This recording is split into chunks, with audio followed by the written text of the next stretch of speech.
दोस्तों नमस्कार। VK knowledge electrical में आप सभी का स्वागत है। दोस्तों आज के हम इस वीडियो में देश में जो नए कृषि कानून बने हैं उनको लेकर विस्तार से चर्चा करेंगे कि वो कौन कौन से कानून हैं जो अभी नए बने हैं या उनमें मॉडिफिकेशन हुआ है। क्या है ये नए कृषि कानून और क्यों किसान इनका विरोध कर रहे हैं, किसानों के मन में क्या संदेह है और सरकार की क्या दलीलें हैं, इन पर हम विस्तार से चर्चा करेंगे। वीडियो को लास्ट तक ज़रूर देखना।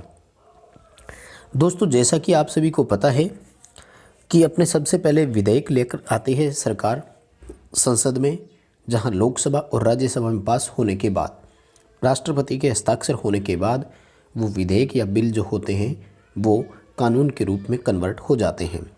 यही हमारे कृषि विधेयक आए थे जो लोकसभा और राज्यसभा में पास होने के बाद 27 सितंबर 2020 को राष्ट्रपति के हस्ताक्षर के बाद ये तीनों विधेयक अब कानून बन चुके हैं, जिन्हें नए कृषि कानून के नाम से जाना जाता है।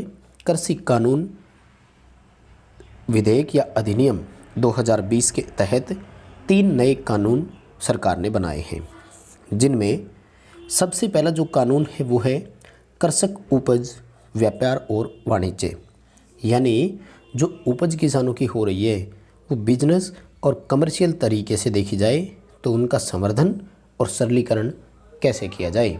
संवर्धन का मतलब होता है एक तरह से मॉडिफिकेशन, सरलीकरण का मतलब होता है उसको कैसे आसान बनाया जाए। दोस्तों इस पहले नियम के तहत क्या हुआ था, हम इसके बारे में बात करते हैं। सबसे बड़ी बात जो इसकी है, सरकार का कहना ये है कि किसानों की जो उपज है वो बेचने के लिए हम ऑप्शंस दे रहे हैं, क्योंकि अभी वर्तमान में किसान केवल मंडी में ही अपनी उपज बेचता है। लेकिन सरकार ने इसमें यह संशोधन किया है कि किसान चाहे तो मंडी के बाहर भी अपनी फसल को बेच सकता है। यदि उसको मंडी से बाहर ऊंचे दाम मिलते हैं तो वो आसानी से उसको बेच देगा। निजी खरीदार आएंगे और उनसे वो बेहतर दाम पाएंगे। साथियों आपको एक चीज़ और बता दूं कि मंडी के बाहर फसल बेचने की बात पर यदि मैं बात करूं तो अभी भी ऐसा कई बार हो जाए, क्योंकि किसान लोकल लेवल पर अपने बहुत सारी चीज़ें जो है, जैसे मैं गेहूं का आपको एग्जांपल दूं, मान लीजिए कि सरकार का जो मंडी में एमएसपी है वो 2000 रुपये प्रति क्विंटल का है और किसान बाहर अपने किसी भी रिश्तेदार या दोस्त को 2000 से ऊपर रेट में है तो बेचते हैं। अभी भी ऐसा होता है। लेकिन ये जब कानून के रूप में बनकर आएगा तो इसका क्या असर होगा। दोस्तों इसका असर ये होगा कि ये खुली छूट एक तरह से सबको मिल गई। आने वाले वक्त में क्या होगा कि मंडियों की जो प्रासंगिकता है वो समाप्त हो जाएगी, क्योंकि जब सभी मंडी से बाहर अपना उपज बेचने लग जाएंगे तो मंडी की कोई ज़रूरत नहीं रहेगी और कृषि मंडी एक तरह से समाप्त हो जाएगी। दोस्तों कृषि मंडी के बाहर सरकार की कोई पाबंदी नहीं है, सरकार की कोई निगरानी भी नहीं है, यानी हम कारोबारियों की कीमत, उसका लेन देन, खरीद की मात्रा कितनी हुई थी, इसकी सरकार के पास कोई जानकारी नहीं होगी। साथ ही किसानों को ये भी डर है कि जब मंडी व्यवस्था ख़त्म हो जाएगी तो उसके बाद जो निजी लेनदार आते हैं वो हो सकता है कि एमएसपी से भी कम रेट उनको देना शुरू कर दें।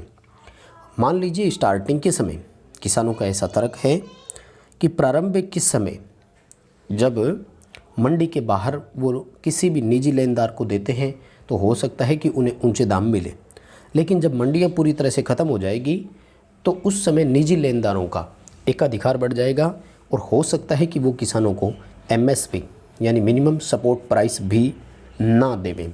इसलिए किसानों की सबसे बड़ी मांग ये है कि सरकार यदि बाहर बेचने का ऑप्शन देती है तब भी एमएसपी का डिसाइडेशन ज़रूर वहाँ पर रखा जाए, क्योंकि दोस्तों इस कानून में जो बाज़ार है उसकी परिकल्पना भी झूठी बताई गई है।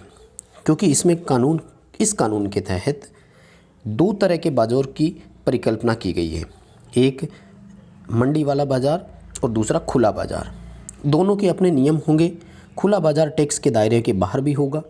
अभी जो मंडी होती है वो टैक्स के दायरे में आती है। दोस्तों मंडियों का इसमें कहीं जिक्र तक नहीं है। इस कानून व्यवस्था में हो सकता है कि मंडी व्यवस्था में कमियां थी, तो उसे ठीक करने की हमें ज़रूरत है, ना कि मंडी व्यवस्था को ख़त्म करने की ज़रूरत है। यहीं अगर मैं दूसरे कानून के बारे में दोस्तों बात करूं तो दूसरा है कृषि कीमत और दूसरा जो कानून है वो है कृषि कीमत आश्वासन और कृषि सेवा करार, जिसे सशक्तिकरण और संरक्षण का कानून भी कहा गया है। दोस्तों इसे दूसरी भाषा में कॉन्ट्रैक्ट फार्मिंग कहा जाता है। मैं आपको बताऊं तो कॉन्ट्रैक्ट फार्मिंग का मतलब ये है कि इसके तहत पूंजीपति आएगा और वो किसानों की ज़मीन जो है, आपकी ज़मीन को एक निश्चित राशि पर पूंजीपति या ठेकेदार होगा, वो एक तरह से किराए पर ले लेगा, कॉन्ट्रैक्ट पर ले लेगा और अपने अनुसार उस पर फसल का उत्पादन करेगा और बाज़ार में बेचेगा। यानी ज़मीन किसान की है, लेकिन उस पर फसल किस तरीके से, कितनी फसल उगानी है, ये कोई दूसरा आदमी डिसाइड करेगा। साथ ही दोस्तों इस पर ये चीज़ और है, कॉन्ट्रैक्ट फार्मिंग का मतलब ये भी बताया जाता है कि मान लीजिए कि किसी एक एरिया के तहत फसल होने से पहले ही किसी फसल का MSP मिनिमम सपोर्ट प्राइस जो है वो निर्धारित कर दिया जाता है मान लीजिए, और वो जो MSP डिसाइड किया गया, मान लीजिए मैं गेहूं का एग्जांपल देता हूं, 2000 रुपये प्रति क्विंटल के हिसाब से डिसाइड किया गया। यदि जब वो फसल पककर तैयार होती है उस समय मार्केट में उसकी रेट 5000 रुपये प्रति क्विंटल है, तो किसान इस कॉन्ट्रैक्ट फार्मिंग के तहत अपनी फसल को बाहर नहीं बेच सकता, किसी दूसरे को नहीं दे सकता। जिसके साथ करार किया हुआ है उसी के साथ उसको देना पड़ेगा, कॉन्ट्रैक्ट जिसके साथ किया हुआ है। यानी 5000 रुपये में अपने गेहूँ वो नहीं बेच सकता, वो 2000 रुपये में ही बेचना पड़ेगा। दूसरी बात, 2000 रुपये में जब उसका सपोर्ट प्राइस सेलेक्ट था, लेकिन जब फसल पककर तैयार हुई उस दिन मान लीजिए कि गेहूं का रेट 1000 रुपये प्रति क्विंटल आ गया, तो अब हो सकता है कि वो कॉन्ट्रैक्ट फार्मिंग वाला जो भी पूंजीपति था वो हो सकता है किसान से गेहूं लेने के लिए नहीं आया, ना भी आया तो किसान कुछ नहीं कर सकता। यानी अगर किसान नहीं बेचता है तो उसके लिए तो कोर्ट तक जाना पड़ेगा, जेल तक का प्रावधान किया गया है।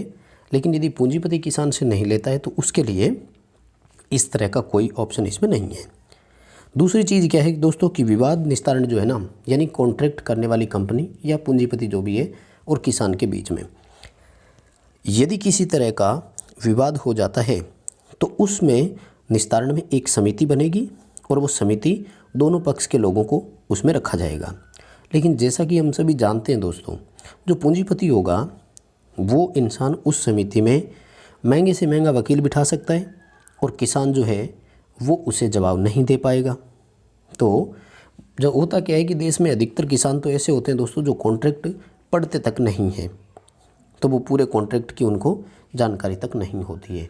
कॉन्ट्रैक्ट फार्मिंग वाला ये था।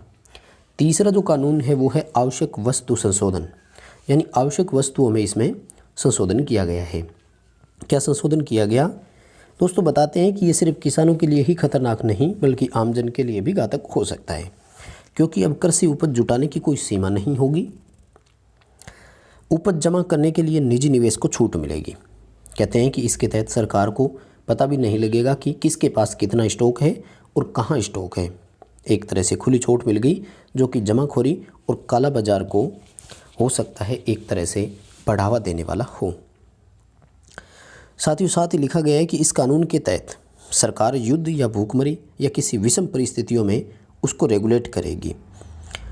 सिर्फ दो कैटेगरी 50% हॉर्टिकल्चर और 100% नॉन पेरिसेबल के दाम बढ़ने पर रेगुलेट करेगी। ऐसा नहीं लिखा कि दाम बढ़ने पर रेगुलेट करेगी, लिखा है कि कर सकती है। तो ये है दोस्तों तीनों कानून जो कि किसान इनको लेकर के विरोध कर रहे हैं। किसान ये चाहते हैं कि MSP की गारंटी उनको दे दी जाए लिखित में। कॉन्ट्रैक्ट फार्मिंग जो है उसमें किसानों को भी आश्वासन दिया जाए कि जो भी कॉन्ट्रैक्ट वो लेगा किसानों के, वो किसान के लिए भी महत्वपूर्ण होगा। साथियों, वीडियो पसंद आए तो लाइक ज़रूर करें, अपने फ्रेंड्स को आगे शेयर ज़रूर करें। आप हमारे चैनल पर नए हैं तो चैनल को सब्सक्राइब ज़रूर करें।